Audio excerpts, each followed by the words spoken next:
कश्मीर को लेकर एक महत्वपूर्ण बैठक है।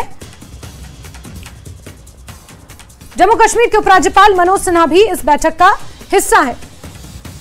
जम्मू कश्मीर के विकास को लेकर, साथ ही साथ आगामी चुनावों की रणनीति को लेकर माना यह जा रहा है कि यह बैठक बेहद महत्वपूर्ण है। एजेंडा इस बैठक का संभवतः, क्योंकि विधानसभा चुनाव वहां पर हो रहे हैं, किस रणनीति के तहत जनता के बीच जाना है, किन मुद्दों को जनता के बीच लेकर जाना है, स्थानीय मुद्दे कौन कौन से रहेंगे जिन्हें भाजपा भुनाने की कोशिश कर रही है, ये मुद्दा रह सकता है। उपराज्यपाल मनोज सिन्हा भी इस बैठक में मौजूद हैं।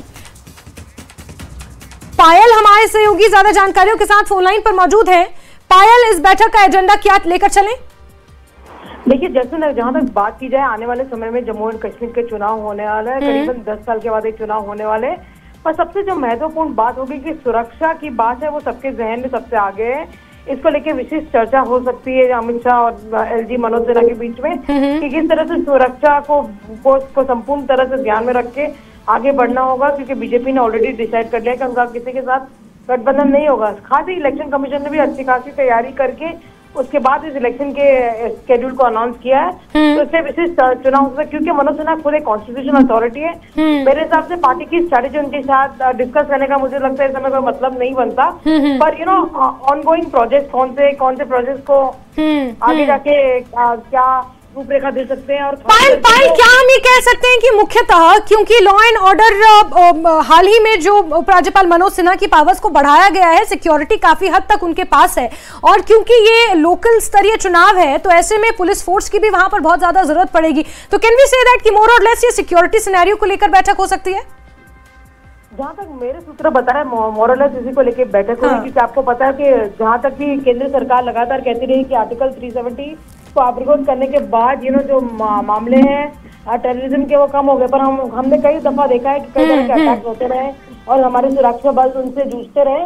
पर आने वाले समय में ऐसा ना हो। हालांकि सुरक्षा बलों की तैनाती का जो पूरा ब्यौरा है वो इलेक्शन कमीशन के पास होता है, क्योंकि जब मॉडल कोड ऑफ कॉन्डक्ट मिल जाता है तो इलेक्शन कमीशन ऑफ इंडिया ही सारी डिप्लॉयमेंट करती है। पर इससे क्लोज नजर बनाए रखना केंद्रीय गृह मंत्री अमित शाह की जिम्मेदारी भी होती है। राइट, ठीक है पायल, आप नजर बना के रखें। बहुत शुक्रिया जुड़ने के लिए हमारे साथ। तो काफी हद तक सिक्योरिटी सिनेरियो को लेकर यह बैठक है कि शांतिपूर्ण तरीके से किस तरह से चुनाव कराए जाएं।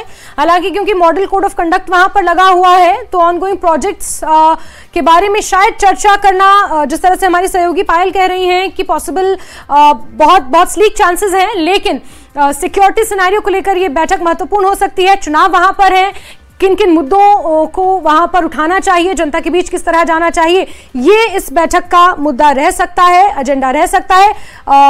राष्ट्रीय महासचिव तरुण चुग भी इस बैठक में मौजूद हैं। जम्मू कश्मीर के उपराज्यपाल मनोज सिन्हा भी इस बैठक का हिस्सा हैं। केंद्रीय गृह मंत्री अमित शाह के निवास स्थान पर यह बैठक बेहद महत्वपूर्ण मानी जा रही है।